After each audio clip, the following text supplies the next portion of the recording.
Class 10th के जो student है वो इस वीडियो को एक बार ज़रूर देखें। चलिए दोस्तों, आज हम क्लास 10th का हिंदी का ऑब्जेक्टिव आंसर क्वेश्चन आज सिर्फ देखते हैं, जिसमें पहला पाठ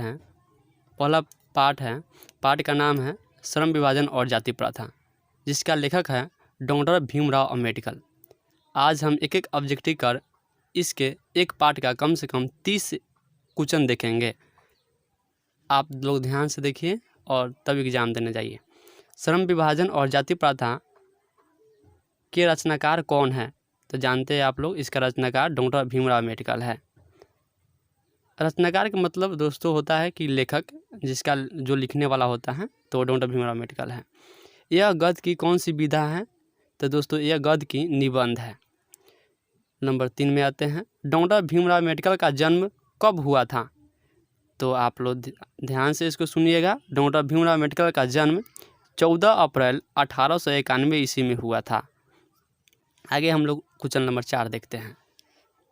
डॉक्टर भीमराव अम्बेडकर का जन्म कहाँ हुआ था? ये तो दोस्तों कब हुआ था, अब ये कहाँ हुआ था? तो आप लोग जान लीजिए, महू मध्य प्रदेश में डॉक्टर भीमराव अम्बेडकर का जन्म हुआ था। किसके प्रोत्साहन पर उच्च शिक्षा के लिए न्यूयॉर्क गए थे? तो बड़ौदा नरेश के प्रोत्साहन पर उच्च शिक्षा के लिए डॉक्टर भीमराव अम्बेडकर न्यूयॉर्क गए थे। डॉक्टर भीमराव अम्बेडकर के प्रेरक कौन कौन थे? होता है ना, जो कहे का मतलब गाइडलाइंस देने वाला प्रेरक कौन कौन थे? तो देखिए, बुद्ध थे, कबीर थे और ज्योतिबा फूले थे। और आगे देखिए 7 नंबर, डॉक्टर भीमराव अम्बेडकर की प्रमुख रचना या प्रमुख कृतियाँ का नाम लिखे। प्रमुख रचना का है या कृतियाँ का है, बात वही है। तो इसको देखते हैं हम लोग आगे पेज में। तो the casters in India, there mechanism, Buddha and his धामा, द अनटचेबल इत्यादि। दोस्तों ये जरूर याद करके जाइए, क्योंकि इसमें से एक न एक जरूर पूछेगा। डॉक्टर भीमराव अम्बेडकर का संपूर्ण वाङ्मय कितने खंडों में प्रकाशित हो चुका है? तो दोस्तों इसका 21 खंडों में प्रकाशित हुआ है डॉक्टर भीमराव अम्बेडकर का। श्रम विभाजन और जाति प्रथा किसका हिंदी रूपांतरण है? तो एलिहिलेशन ऑफ कास्ट के ललई सिंह यादव का है ये हिंदी रूपांतरण। लेखक किसे हानिकारक प्रथा मानते हैं? तो आप लोग पढ़े होंगे हिंदी का पूरा कहानी, तो मालूम हो जाएगा। लेखक किसे हानिकारक प्रथा मानते हैं? तो जाति प्रथा को हानिकारक प्रथा मानते हैं डॉक्टर भीमराव अम्बेडकर, पूरा पाठ में कहे हुए यही। आगे हम लोग देखते हैं, भारत में बेरोजगारी का प्रमुख कारण क्या है? तो आप लोग खुद जानते हैं, यह जाति प्रथा है, क्योंकि जिससे जैसे जाति बढ़ रहा है वैसे वैसे बेरोजगारी भी हमारे बढ़ रहा है। हमारा सभ्य समाज किस पर आधारित होना चाहिए?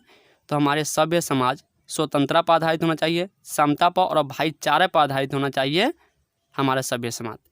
सभ्य समाज की आवश्यकता क्या है? तो श्रम विभाजन। सभ्य समाज की आवश्यकता क्या है? तो श्रम विभाजन। भाईचारे का दूसरा नाम क्या है?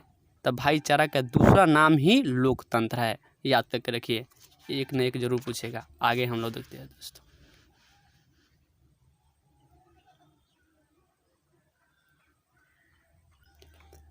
भारत में जाति प्रथा का मुख्य कारण क्या है? भारत में अभी हमने पीछे कुछ तरह देखा हुआ था, लेकिन ऐसे थोड़ा दूसरा चेंज में था। अब बोल रहा है भारत में जाति प्रथा का मुख्य कारण क्या है? तो भारत में जाति प्रथा का मुख्य कारण बेरोजगारी है। श्रम विभाजन कैसे समाज की आवश्यकता है? तो श्रम विभाजन सभ्य समाज की आवश्यकता है। बाबा साहब के अनुसार आदर्श समाज किसे कहा जाता है? तो समता पर आधारित, बंधुत्व पर आधारित और स्वतंत्रता पर आधारित, ये सभी को बाबा साहब डॉक्टर भीमराव अम्बेडकर आदर्श समाज कहा है। जाति प्रथा स्वाभाविक विभाजन नहीं है। क्यों?